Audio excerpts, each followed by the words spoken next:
교수님, 방사선 치료받으면 머리가 많이 빠진다, 고통이 심하다, 그리고 치료 후에 방사선 물질이 몸에 축적된다라는 세 가지 오해하는 오해가 있는 것 같습니다. 네. 어떻습니까? 예, 방사선 치료를 하면 머리가 빠진다 하는 것은 사실 머리에 방사선 치료를 하면 빠지지요.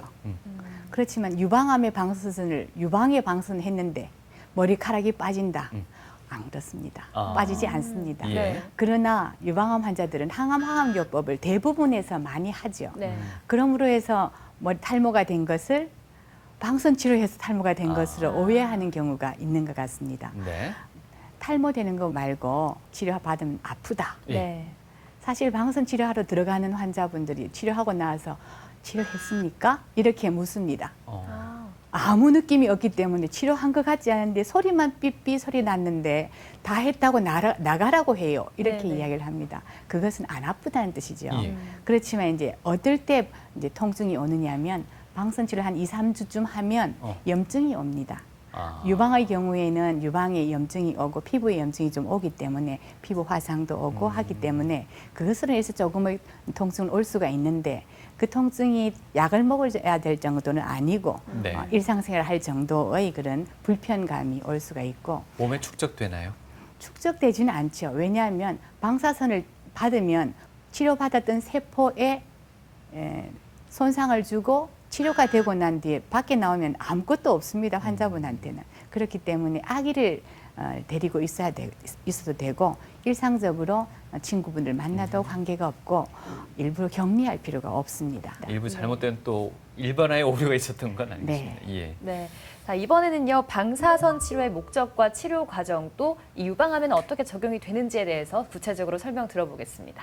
네, 방사선 치료의 목적은 근치적인 것과 고식적인 것이 있습니다. 먼저 근치적인 경우는 많은 암종에서 근치적으로 방사선 치료를 해서 수술만큼의 효과를 볼 수가 있습니다.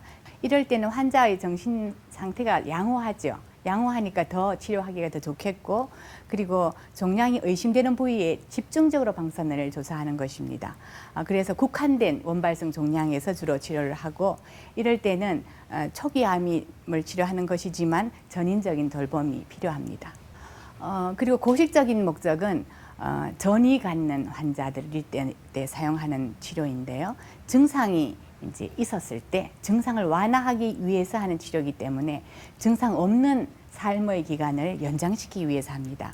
환자에서 이제 유용하고 또 안락한 생존을 영위하기 위해서는 통증이나 이런 것이 없어야 되죠. 근데 암 환자들의 말기에는 통증이나 어려움 점이 있지 않습니까? 그것을 방사선 치료로 완화해 주는 것입니다. 그리고 그 통증 이외에도 구토나 여러 가지 암으로 인해서 오는 증상들을 경감시켜 주는 것이 너무나 중요하죠.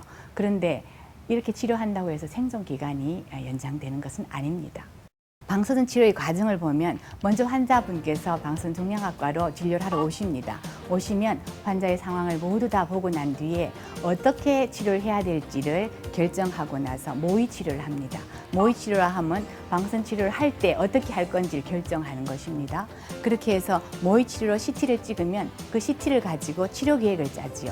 유방을 방사선 치료를 하도록 하고 난 뒤에 그것을 다시 치료 계획을 확인합니다. 확인하고 나서 실제로 치료실에서 치료를 하게 됩니다.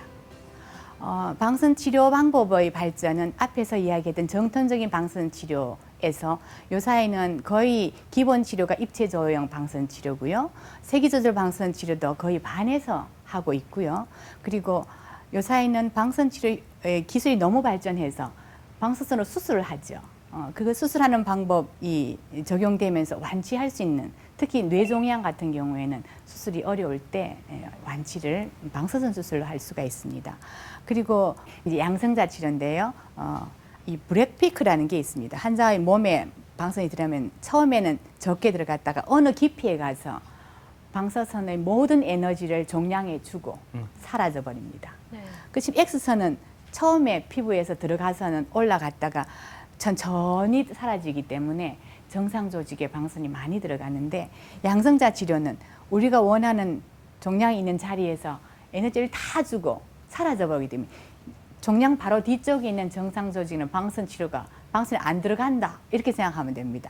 그러니까 소아 같은 경우에는 특별하게 성장에 문제가 될 수 있기 때문에 가능하면 양성자 치료를 함으로써 성장을 또 방해하지 않도록 할 수 있고, 그리고 이 두 개를 다 비교해냈는데 두경부 종양일 때도 들어가고 나서 저기 X선은 굉장히 방선량이 뒤로 다 가지만 양성자 치료를 하면 바로 종양에는 방선을 많이, 그러니까 양성자에 의한 치료가 되고 뒤에는 정상 조직은 보호되는 이러한 결과를 볼 수가 있습니다.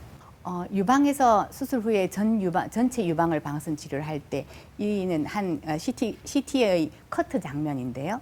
방사선이 어떻게 분포되어 있는지를 보여주고 있습니다. 근데 앞쪽에서는 입체 조형 치료고 두 번째는 세기 조절 치료인데, 입체 조형 치료를 하게 되면 폐나 심장 쪽에, 폐가 유방 바로 밑에 있고 네. 그 밑에 심장이 있거든요. 그것을 이제 보호하기가 세기 조절 방선 치료 더 좀 용이하죠. 특히 왼쪽 폐 유방일 경우에는. 그렇지만 세기 조절 치료 외에 양성자를 만약에 세기 조절 치료로 유방에 적용한다면 정말 정상 조직에는 방선이 거의 가지 않도록 할 수가 있지요. 그리고 이제 림프절까지 전이를 갔을 때 방선 치료를 할 때는 림프절 위에까지 치료를 해야 되기 때문에 하는 부위가 넓어집니다. 그것을 입체 조형으로 할 수도 있고 세기 조절로도 할 수 있고 또 양성자 치료를 세기 조절로 해서 볼 수도 있는 그런 여러 방법이 있습니다. 그렇게 해서 보면 3차원적인 입체 조형 치료와 세기 조절 치료와 세기 조절 양성자 치료를 했었을 때 정상 조직에 들어가는 방사선 양이 확실히 떨어지는 걸 볼 수가 있습니다. 갈수록 우리는 이제 치료에서 가능하면 정상 조직을 보호하는 쪽으로, 아무리 방사선 치료가 좋아도 부작용인 감소시키고 그리고 2차적인 암도 발생할 수 있는 게 방사선 치료니까 그것을 없애는 방향으로 치료가 발전되고 있고 그 방향으로 저희들이 노력하고 있습니다. 근데 또 부작용이 있을 수 있는 거잖아요. 보통 받으신 분들이 어떤 증상을 호소하시는지, 그리고 주의를 특별히 또 해야 되는 부분들이 있는지도 궁금합니다. 예, 방사선 치료를 일반적으로 하게 되면 피로감을 느낍니다. 특히 유방암 환자들은 항호르몬 치료를 합니다. 여성 호르몬을 억제하는 치료를 하기 때문에 그런 경우에는 그 자체만으로도 또 식욕도 떨어지고 불면증이 오고, 그래서 불면으로 인해서도 또 여러 가지로 피곤함이 가중되죠. 그런 것들을 통해서 이제 피곤함이 오고, 유방암의 경우에는 이제 피부에 한 2, 3주 지나면 피부에 붉은 색으로 변하면서 피부염이 와서 가끔은 부종도 오고 헐기도 하고 이런 게 올 수가 있습니다. 사람마다 그 다르기 때문에. 예.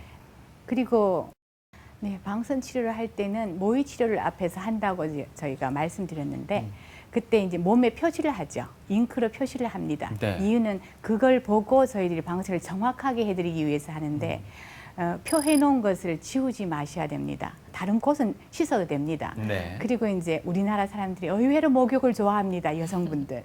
반신욕까지는 그래도 괜찮을 것 같은데 이제 치료받는 유방이 너무 뜨거운 물에 들어가는 것 자체가 좋지 않아서 미지근한 물로 샤워하는 정도만 하면 좋겠고, 피부는 약해진다 생각하시고 기본적으로 어떻게 하면 보호할 수 있을까 생각하면 헐렁한 옷을 입는 게 더 좋겠죠. 너무 조이는 옷을 입지 네. 않고 또 눌려지면 그걸로 인해서 또 염증이 더 악화될 수도 있고 하니까 그런 점을 조심해 주시고, 특별히 치료 받으신 분은 음식을 골고루 드시기 바랍니다. 뭔가 자꾸 편견이 있으셔서 고기를 먹으면 안 된다부터 해서 채소만 먹어야 된다부터 과일을 많이 먹는 분들이 계신데 과일을 먹음으로써 살이 찝니다. 골고루 식사를 하시고 영양소를 골고루 섭취하는 것이 치료받는 동안에도 매우 중요한 그런 점이 되겠습니다.